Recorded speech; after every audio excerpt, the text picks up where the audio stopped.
Hello students, BSc part 1 में आज हम जो टॉपिक लेके चल रहे हैं आपका सेकंड पेपर से है।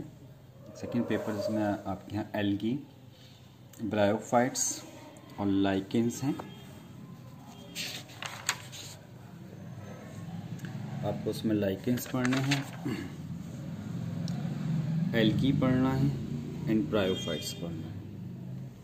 एक नज़र इसके सिलेबस पे यदि हम डालें तो एल्गी में हमें इसकी definition, characters, classification, economic importance पढ़नी है। एक क्वेश्चन और बनता है इसमें थैलस ऑर्गेनाइजेशन का, structure of eukaryotic algal cell and prokaryotic algal cell पढ़नी है। लाइफ साइकिल की हम बात करें तो हमें करीब 11 क्लासेस फ्रिश के अकॉर्डिंग है, तो हमें करीब 10-11 एल्गी इसमें पढ़नी है। कौन कौन सी क्लास की हमें लाइफ साइकिल के मेंबर्स की हम लाइफ साइकिल पढ़ेंगे। जैसे पहला क्लास एक साइनोफाइसी है, जैसे ब्लू ग्रीन एल्गी है, साइनोबैक्टीरिया प्रोकैरियोटिक कहते हैं। इसमें हमें 2 एल्गी पढ़ने हैं, माइक्रोसिस्टर और ऑसिलेटोरिया। क्लोरोफाइसी में हमें जैसे ग्रीन एल्गी कहते हैं, वॉलवॉक्स, ओडोगोनियम, हाइड्रोडिप्टोन, कारा, वोकेरिया और कोलियोकीट पढ़ना है। बेसिलरियोफाइसी में हमें डायटम्स, नेविकुला पढ़ना है। फियोफाइसी से ब्राउन एल्गी कहते हैं, एक्टोकार्पस पढ़ना है। रोडोफाइसी से रेड एल्गी कहते हैं, हमें पॉलीसाइफोनिया पढ़ना है। कुल 4 ब्रायोफाइट्स हम पढ़ेंगे, इनके general characters, classification, reproduction, affinities, gametic and sporophytic organisation. जैसे पेटिकोप्सिडा क्लास में रिक्सिया मार्केंसिया पढ़ना है। एंथोसरॉप्सिडा में एंथोसरॉस पढ़ना है, इसे हॉर्नवर्ड बोलते हैं। ब्रायोप्सिडा में पोगोनेटम पढ़ना है। लाइकेंस में भी डेफिनेशन, टाइप्स, क्लासिफिकेशन, रिप्रोडक्शन और उसकी फिजियोलॉजी और लाइकेंस का रोल, इन्वायरमेंट में क्या रोल है, ये इन्वायरमेंटल पॉल्यूशन में क्या रोल है, ये पढ़ना है। तो सबसे पहले ये जानते हैं कि एल्गी क्या होता है, इसकी कैरेक्टर्स क्या होते हैं। एल्गी एक क्लोरोफिल युक्त ऑटोट्रॉफिक थैलोफाइट्स होते हैं, क्योंकि ये आत्मपोषी होते हैं। इनमें क्लोरोफिल पाया जाता है और ये क्लोरोफिल होने के कारण ही अपना भोजन बना पाते हैं, इसलिए ये ऑटोट्रॉफिक होते हैं। इनकी जो स्टडी है वो फाइकोलॉजी कहलाती है। तो क्लोरोफिल युक्त यदि हम डेफिनेशन को यदि हम दें, शब्दों में देना चाहें तो क्लोरोफिल युक्त ऑटोट्रॉफिक जो थैलोफाइट्स होते हैं उनको एल्गी कहते हैं और इनकी स्टडी फाइकोलॉजी कहलाती है। फाइकोलॉजी 2 वर्ड से मिलकर बनी हुई है। फाइकीज जिसका मतलब होता है सी वीड्स यानी कि समुद्री खरपतवार, लोगस का मतलब होता है स्टडी। तो खरपतवार या जो समुद्री खरपतवार हैं उनकी जो स्टडी है वो कहलाती है फाइकोलॉजी। इसके इम्पॉर्टेंट जो कैरेक्टर्स हैं वो निम्न हैं। यह अधिकांश क्लोरोफिल युक्त ऑटोट्रॉफिक थैलोफाइट्स होते हैं। दूसरा, यह विभिन्न प्रकार के हैबिटाट्स में पाए जाते हैं, जिनमें से अधिकांश एक्वेटिक होते हैं। मतलब इनका जो हैबिटाट होता है वो एक्वेटिक ही होता है। इनकी जो प्लांट बॉडी है वो डिफरेंट टिश्यू सिस्टम में डिवाइड नहीं होती। इनमें मोस्टली यूनिसेलुलर सेक्स ऑर्गन पाए जाते हैं और जैकेट एब्सेंट होती, जैकेट नहीं पाई जाती। गैमेटिक फ्यूजन के बाद एम्ब्रियो का निर्माण नहीं होता। इसमें जो एम्ब्रियो का निर्माण नहीं होता है, सिंपल होते हैं और इनमें स्पष्ट अल्टरनेशन ऑफ जनरेशन पाया जाता है। हैबिटाट के बेस पर एल्गी को निम्न 3 ग्रुप में डिवाइड किया गया है। तो एक्वेटिक होती हैं, जो फ्रेश वाटर एल्गी हो सकती हैं, मैराइन एल्गी हो सकती हैं। जैसे फ्रेश वाटर एल्गी की हम बात करें तो वॉलवॉक्स है, कारा है, ओडोगोनियम है, सब क्या है, ये फ्रेश वाटर एल्गी है। मैराइन एल्गा कौन सा होता है, जो पॉलीसाइफोनिया है, एक्टोकार्पस है, ये मैराइन एल्गा होता है। एक टेरेस्ट्रियल हो सकते हैं, टेरेस्ट्रियल हो सकता है। क्रिप्टोफाइट्स होते हैं, अंडर सरफेस पाए जाते हैं। अनयूजुअल हैबिटाट की थी हम बात करें तो हेलोफाइट हो सकते हैं, हाई कंसंट्रेशन सेल साल्ट में पाए जाते हैं। एपीफाइट हो सकते हैं, जो दूसरे प्लांट के ऊपर पाए जा सकते हैं। एंडोफाइट हो सकते हैं, जो प्लांट के अंदर पाए जाते हैं। एपीजोइक जो एनिमल के ऊपर पाए जा सकते हैं। एंडोजोइक जो एनिमल के अंदर पाए जा सकते हैं। इसके अलावा कुछ सिम्बायोटिक एल्गी होते हैं, जैसे नॉस्टॉक है।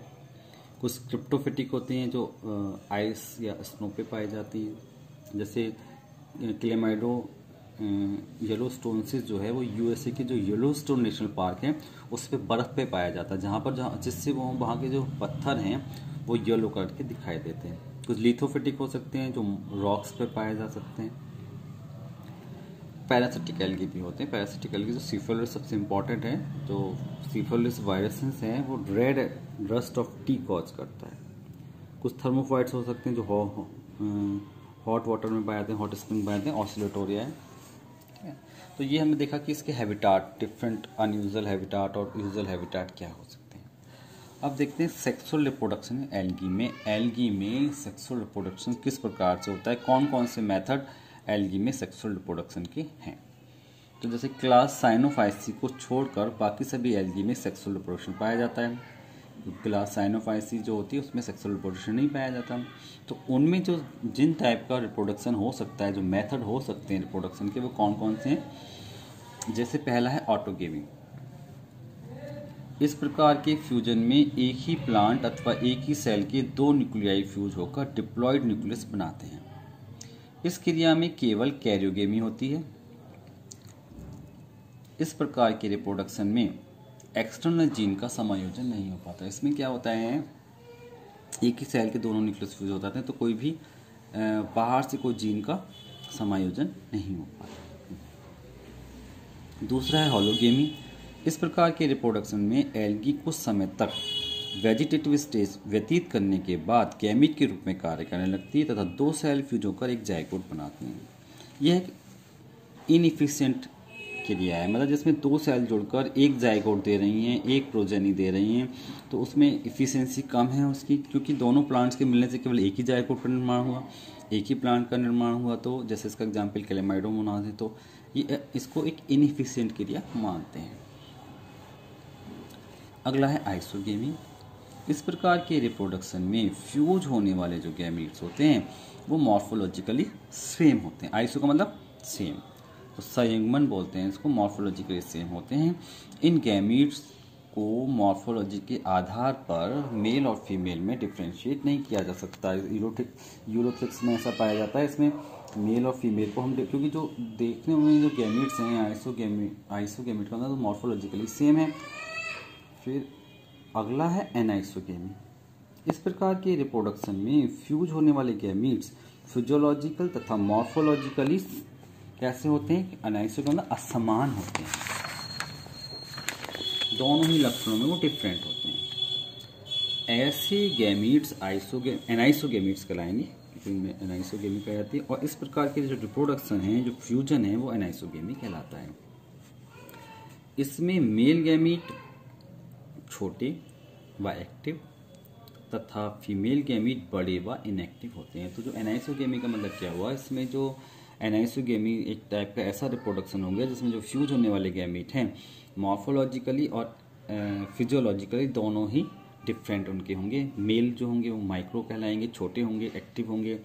फीमेल जो होंगे वो मेगा कहलाएंगे, मैक्रो कहलाएंगे, जो बड़े होंगे और नॉन एक्टिव होंगे। इसका एग्जाम्पल जो है वो क्लेमाइडोमोनास ब्राउनी है। ऐसे ही अगला टाइप जो हो सकता है वो फिजियोलॉजिकल एनाइसोगेमी। इस प्रकार के रिप्रोडक्शन में गैमीट्स का आकार व साइज तो होता समान होता, परंतु देखने में तो समान हुआ, परंतु वो फिजियोलॉजिकल कैरेक्टर में डिफरेंट होते हैं। उनकी जो फिजियोलॉजी का है वो डिफरेंट होती है। जैसे एक्टोकार्पस में पाया जाता है, एक्टोकार्पस में इसी प्रकार का रिप्रोडक्शन पाया जाता है। और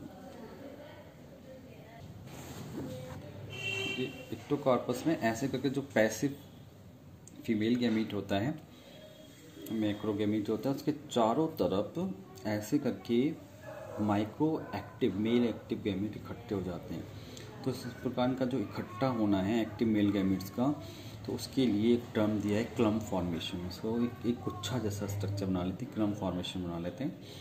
और ये जो बाकी सारे जो गैमीट्स हैं उनको फ्लैजला जो है वो इसकी वॉल को गलाने का काम करेंगे।